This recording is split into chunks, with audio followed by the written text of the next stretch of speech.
Bonjour tout le monde, je suis le professeur Mounir Bouassida de l'Université de Tunis El Manaj, École nationale d'ingénieurs de Tunis.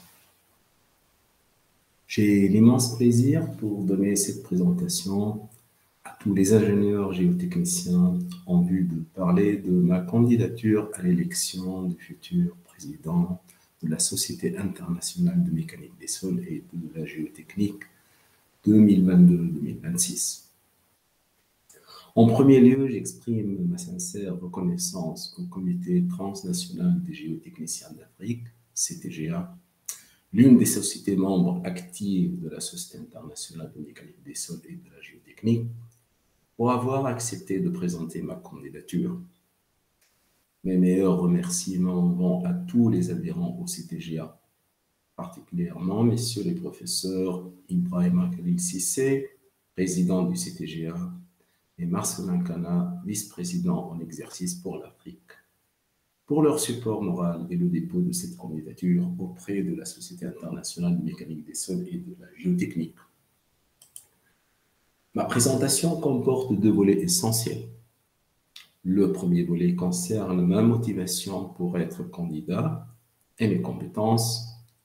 Le deuxième volet se rapporte à ma vision et les priorités du programme de travail que je propose. Je finirai par une conclusion. La motivation pour être candidat au poste du président de la Société internationale de mécanique des sols et de géotechnique se justifie par le fait que depuis 1980, j'ai passé une longue carrière dans l'enseignement supérieur, la recherche et développement et l'expertise dans le domaine de la géotechnique en Afrique. Auprès de la Société internationale de mécanique des sols et de la géotechnique, j'ai eu plusieurs expériences fructueuses. Actuellement, je suis déjà un membre désigné pour mettre en œuvre le programme de l'université virtuelle. Entre 2009 et 2013, j'étais membre du comité technique de veille. Et entre 2005 et 2009, j'étais élu vice-président pour l'Afrique. Alors que plus anciennement, j'ai été membre du noyau du comité technique amélioration des sols, ex-TC17, entre 2001 et 2005. Pour ce qui est des compétences, notamment au niveau de la communication, je maîtrise l'anglais et le français, qui sont les langues officielles de la Société internationale de mécanique des sols et de la géotechnique. Également, je suis un conférencier reconnu par le fait d'avoir donné 26 conférences plénières et invitées à partir de 2006 jusqu'ici, et par la création récente de ma chaîne YouTube, lancée en 2019, qui compte actuellement plus de 1090 abonnés. Cette chaîne comporte des vidéos de cours touchant à la mécanique des sols, les ouvrages en terre, la modélisation géotechnique et divers.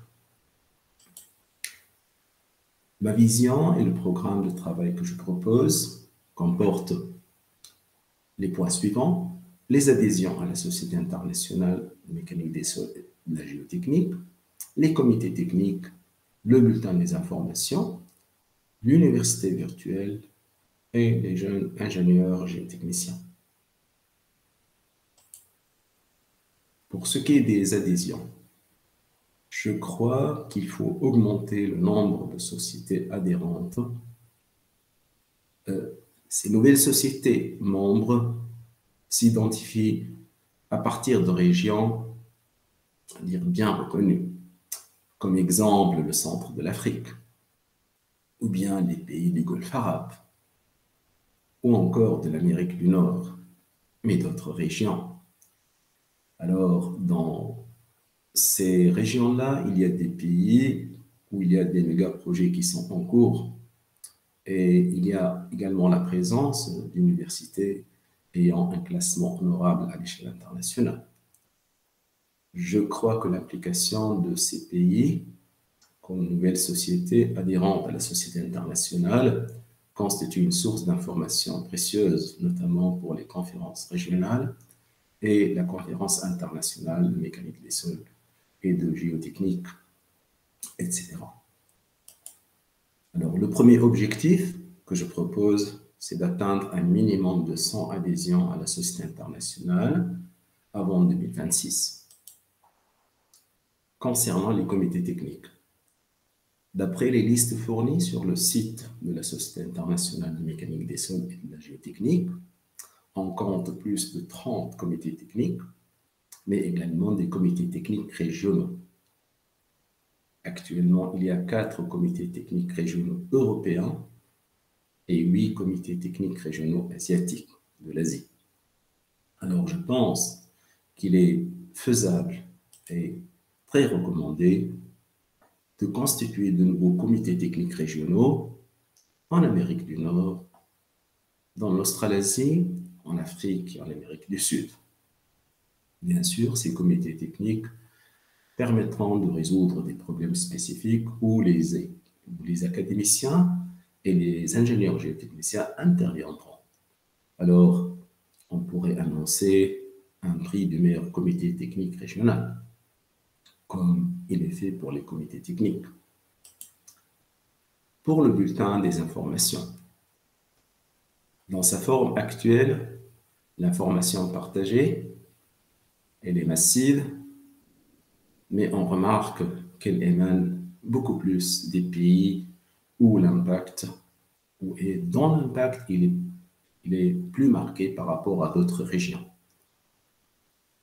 De ce fait que je propose que l'information à partager, elle deviendra plus significative en programmant des numéros par région, un numéro par an, avec un nombre de pages illimité. Ceci, bien sûr, va inciter les ingénieurs géotechniciens de toutes les régions à travers leur vice-président pour publier régulièrement leurs activités, les expériences acquises et, si nécessaire, leurs besoins.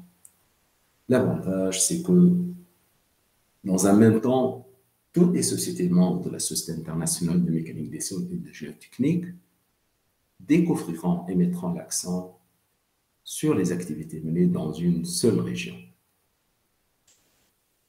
Pour le contenu de l'université virtuelle, je remarque que c'est l'un des points du programme de l'actuel président de la Société internationale, professeur Ng, et dont j'ai eu l'avantage d'y contribuer. Alors, je pense que ce contenu de l'université virtuelle mérite d'être enrichi, et ce, en augmentant le nombre de cours relatifs à des thèmes ciblés sur recommandation des comités techniques. Pour cela, il faut identifier et inviter des conférenciers potentiels à partir de régions moins représentées jusqu'ici, comme exemple l'Afrique et l'Amérique du Sud, pour y contribuer. Deuxièmement, il faut valoriser le contenu de l'université virtuelle.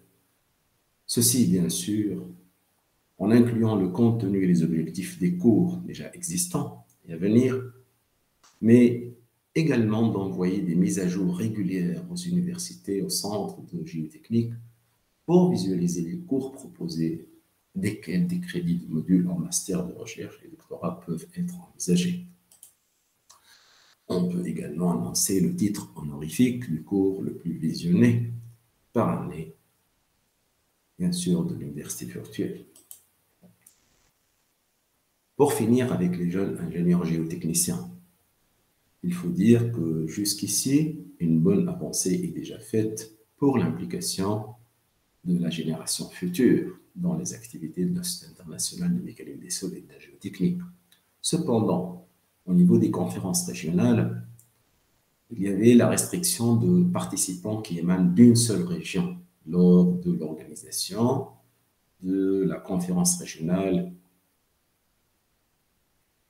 Et ceci ne favorise pas l'interaction entre les jeunes ingénieurs géotechniciens de différentes régions. Alors, je pense qu'il faut encourager et soutenir, lors de chaque conférence régionale, la participation de jeunes ingénieurs géotechniciens de toutes les régions, bien sûr si possible. Ceci fournira une meilleure interaction et qui sera poursuivie éventuellement par des actions de collaboration ciblées. En conclusion, mon point de vue concernant le programme de travail, je propose de garder la structure de travail existante de la Société internationale de mécanique des sols et de la géotechnique, mais il faut veiller à 1. Enrichir le plan des actions. 2. Favoriser davantage les liens entre les ingénieurs géotechniciens de toutes les régions. Pour cela, certainement, il y a un rôle capital des vice-présidents qu'il faut marquer. Ainsi, travaillons ensemble pour un futur meilleur de la Société internationale de mécanique des sols et de la géotechnique. Votre appui est appréciable. Merci beaucoup.